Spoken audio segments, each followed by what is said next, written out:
Haqiqatni zarrachalardan yig'ish buyuk taftish vaqti. Islom, xristianlik, hinduizm, buddizm, iudaizm bular haqiqatmi? Ha. Evolyutsiya va fan bularchi haqiqatmi? Ha. Muqaddas va vedik bilimlar bularchi? Bular ham haqiqatmi? Ha. Bularning bari haqiqat. Ammo unutmang, tulki ularning har birida umumiy yolg'on bilan qorishtirilgan faqatgina haqiqat zarralarini qoldirgan. Sizning vazifangiz aqlni ishlatishdadir. Zehningizni charxlashdadir. Bug'doyni somondan ajrating. Hamma narsani tibbiyot, arxitektura, tarix va e'tiqodni qaytadan taftish qiling. Tekshirib chiqing. Haqiqiy jumboqlarni, puzzlelarni yillar bo'yicha ismlar bo'ylab zarrachalardan yig'ing. O'zingiz bilan faqatgina haqiqatning sof oltinini oling, yolg'onini esa ortda qoldiring. Faqatgina barcha qismlarni bir butun qilib yig'ib olganingizdagina siz borliqning asl manzarasini ko'ra olasiz. Sizda hali vaqt bor, barchamizda hali vaqt bor. Haqiqatni o'z qo'llaringizga va ongingizga egallab oling. Endi esa eng qadimiy tizimning yana bir bor fosh etishimga tayyor turing. Zamonaviy astrologiya, majruh tizim va o'lik xaritalar. Zamonaviy astrologiya bu barmoqlari kesib tashlangan va komil sportchi, ya'ni atlet sifatida taqdim etilayotgan majruhdir. Aksariyat munajjimlar sarob ichida yashaydilar va o'zlari ham unga ishonib, o'zlarini ham hattoki aldaydilar. Ularning yolg'oni nimada? Ular ilon egasi, ilon tashuvchi, ya'ni zmeyanosets va eng kerakli yulduz turkumidan Abhijit nakshatrasini chiqarib tashlab, tizimni butunligidan mahrum qildilar. Ular yulduz turkumlarining haqiqiy o'lchamlarini inobatga olmay, xuddi pirogni bo'lgandek osmonni 30 darajalik 12 taga teng bo'lakka bo'lib tashladilar. Ular osmon harakatlanishini pretsessiya deyiladi. Pretsessiyani unutib, hamalning 0 darajasida qotib qoldilar, ya'ni qo'y burjining.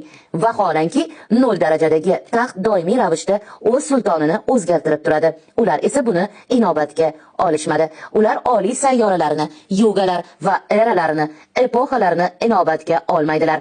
Ruh qaysi vaqtda ekanligini tushunmaydilar. Bugungi kun insoni uchun 2000 yil avvalgi hisob kitoblardan foydalanish mutlaq mantiqsizlikdir. Oliy xaritalar asosida yashash orqali insonlar taqdir labirintlarida yanada ko'proq adashib bormoqdalar.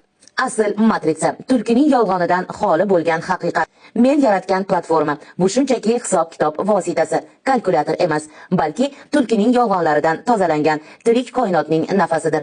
Asl matritsada men o'g'irlangan barcha narsani, ya'ni barcha 13 ta burjni va Abhijit bilan birga barcha 28 nakshatralarni o'z joyiga qaytardim. Bu osmonning haqiqiy siljinishi, ayanamsa deyiladi. Yugalar harakatini va eralarning almashishini inobatga albatta olganman. Bu yerda burjlar va uylar sun'iy 30 darajada emas, balki o'zining tabiiy chegaralariga ega. Men shaxmat taxtasidagi har bir ishtirokchini Quyoshdan Plutongacha, Selenadan Lilitgacha ko'ra oldim va ularni barini o'z o'rniga qaytardim. Ya'ni real osmonda qanday holatda bo'lsa, bizning hayotimizda ham ko'rsatilishi bir xil bo'lishi kerak. Bu Brahma galaktikamizni barpo etgan o'sha asl chizmalarga qaytishdir. Atrofga pushti ko'zoynaksiz boqing va tirik osmon ko'zgusida o'zingizning asl taqdiringizni ko'ra oling. Inson ilk nafasini olishidan avval koinot buyuk sukunat sikllarini, ya'ni davrlarini bosib o'tdi.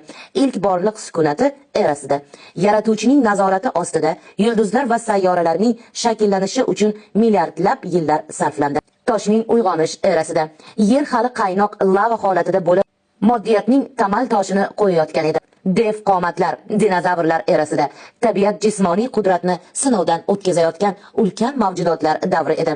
Bularning barchasi bosh qahramon inson uchun sahnani tayyorlash yo'lidagi millionlab yillik hozirlik edi. Har bir era tartibsizlikdan toshdan onga tomon tashlangan qadam edi.